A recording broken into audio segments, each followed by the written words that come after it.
그래서 전체로 보면 제가 일단은 커리큘럼을 16개 강의로 만들었고요.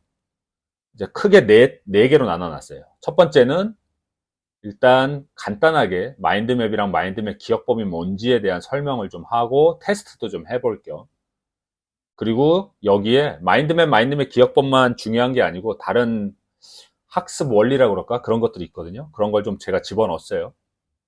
그래서 그런 부분들을 좀 잡아볼 거고, 1부에서는. 이제 2부에서 실제 마인드맵 기억법을 좀 이렇게 테스트 해보고, 맛도 보게 해보고, 이렇게 할 겁니다.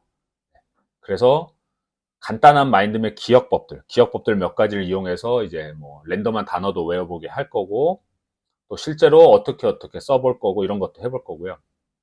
그래서 이제 마인드맵이랑 마인드맵 기억법이 어느 정도 이제 익숙해지면 3부에서는 메이저 기억법이라고 해서 실제 기억법 중에 그 기억법 챔피언들이 가장 많이 쓰는 2개의 기억법 중에 하나를 먼저 일단 해볼 거예요. 그래서 메이저 기억법으로 한 기억 폴더 100개 정도 만들어서 이걸 실제로 그러면 어떻게 써볼 건지.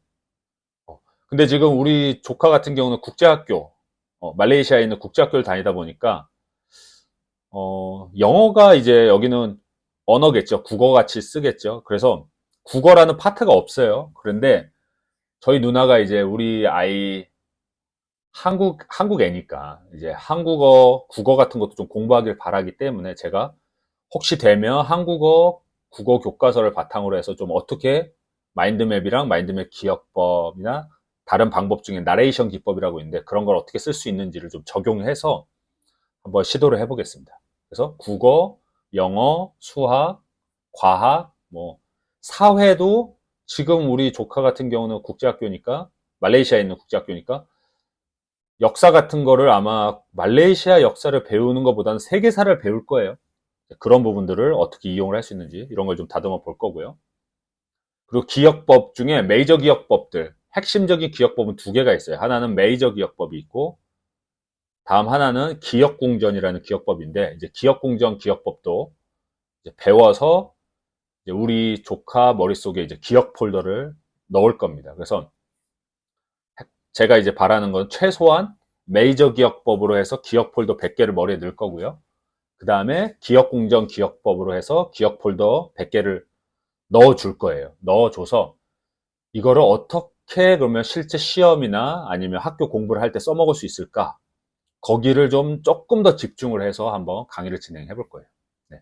근데 이제 제가 조금 걱정인 건 뭐냐면 국제학교에서 가르치는 커리큘럼에 대해서 제가 지금 현재 아는 게 없어요. 그래서 저희 누나나 또는 조카한테 부탁을 좀 해야 돼요. 어떻게 커리큘럼이 지금 진행되고 있고, 지금 어느 정도 수준인지 이런 건 제가 조금 봐서 조금씩 다듬으면서 한번 적용을 해보겠습니다. 네.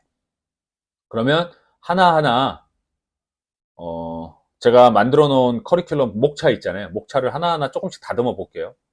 요 기회에 한번 이렇게 맛을 한번 보세요.